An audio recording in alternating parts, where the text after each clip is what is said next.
ఇక కాకినాడ జిల్లా Tuni municipal vice chairman ఎన్నిక మళ్లీ వాయిదా పడింది. పోటాపోటీగా టీడీపీ వైసీపీ ఆందోళనలు కొనసాగాయి. ఉద్రిక్త పరిస్థితులతో ఎన్నికల ప్రక్రియను అధికారులు రద్దు చేశారు. ఎన్నికల కమిషన్ కు నివేదిక పంపుతామని అధికారులు చెబుతున్నారు.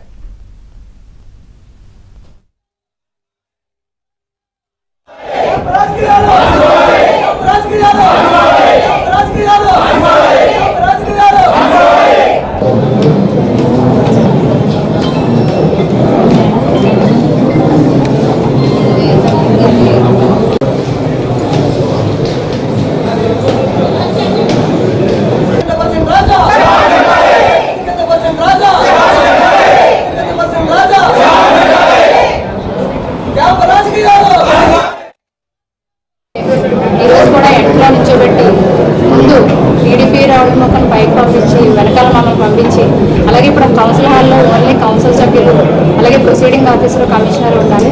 కానీ ఇప్పుడు ఒకసారి చూస్తే కౌన్సిల్ హాల్లో మొత్తం టీడీపీ రౌడీ మొక్క ఉంది.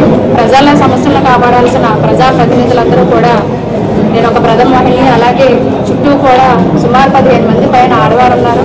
మిగతా కౌన్సిల్ సభ్యులందరూ కూడా బయట కూర్చోండి. కౌన్సిల్ హాల్లో ఓటింగ్ వేయాల్సిన కౌన్సిల్ సభ్యులందరూ బయట ఉన్నారు. టీడీపీ రౌడీ మొక్క అంతా కూడా లోపల ఉంది కౌన్సిల్ హాల్లో. అసలు ఇది ఎంతవరకు సమంజసం అన్నది ఒకసారి ప్రజలందరూ కూడా ఆలోచించుకోవాలి.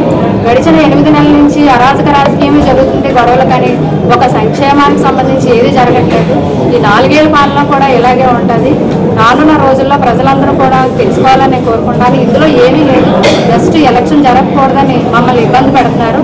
మేము ప్రొసీడింగ్స్ ఇచ్చారు, టైమింగ్ ప్రకారమే వచ్చాము మేము నోటీస్ పట్టుకొని. కానీ 11 అవుతుంది, అరౌండ్ 11:15 అవుతుంది, మమ్మల్ని లోపల పంపించలేదు. ఇక్కడ కమిషనర్ ప్రొసీడింగ్ ఆఫీసర్ ఉండాలి, వాళ్ళిద్దరూ లేరు.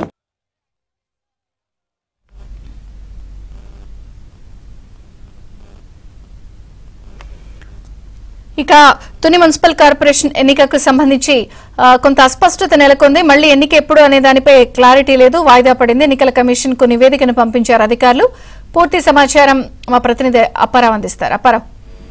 విజయచంద్రగా తుని మున్సిపల్ వైస్ చైర్మన్ ఎన్నిక 2వ రోజు కూడా వాయిదా పడింది. ఏదైతే వైసీపీ కౌన్సిల్ అందరూ కూడా లోపలికి వస్తుంటే వైసీపీ నేతలందరూ కూడా ఎక్కడైతే తమ పార్టీ చేజారిపోతారో తెలుగుదేశం పార్టీ వైపు వెళ్లిపోతారనే ఆ అనుమానం నేపథ్యంలో వైసీపీ కౌన్సిల్ అందరూ కూడా క్యాంపు నుంచి మళ్ళీ ఈ రోజు తీసుకొచ్చారు. మరోపక్క ఏదైతే కౌన్సిలర్ స్వేచ్ఛగా వ్యవహరించకుండా వైసీపీ కౌన్సిలర్లోనే వాళ్ళు ఉంచుకుంటూ ఓటు స్వేచ్ఛగా వేయనీయకుండా వాళ్ళందరినీ అడ్డుకుంటారని చెప్పి తెలుగుదేశం పార్టీ తీవ్ర స్థాయిలో ఆగ్రహం వ్యక్తం చేసింది. మరోపక్క కౌన్సిల్ హాల్లోకి వెళ్తే సభ్యులు తమ చేజారిపోయి వైస్ చైర్మన్ ఎన్నికలో ఓడిపోతామనే భయంతో వైసీపీ సభ్యులందరినీ కూడా మున్సిపల్ కార్యాలయం బయటే నించోబెట్టి వాళ్ళతో ఆందోళన చేయించింది. మరోపక్క ఏదైతే మాజీ మంత్రి దాడిచిట్టి రాజా నిన్న విలేకరుల సమావేశం ఏర్పాటు చేస్తూ కొంతమంది కౌన్సిలర్ ని దళితులను ఉద్దేశించు చాలా దారుణంగా మాట్లాడిన ఆగ్రహంతో మంత్రి క్షమాపణ చెప్పాలంటూ తెలుగుదేశం పార్టీ లోపల ఆందోళన చేసింది. ఓ రకంగా చెప్పాలంటే వైస్ చైర్మన్ ఎన్నికకి సంబంధించి కౌన్సిల్ హాల్ లోపల తెలుగుదేశం పార్టీ ఆందోళన చేసింది. మరోపక్క లోపలికి వెళ్తే కౌన్సిలర్లు చేజారిపోతారన్న భయంతో వైసీపీ బయట అయింది. ఈ నేపథ్యంలో ఇరు వర్గాల ఆందోళన నేపథ్యంలో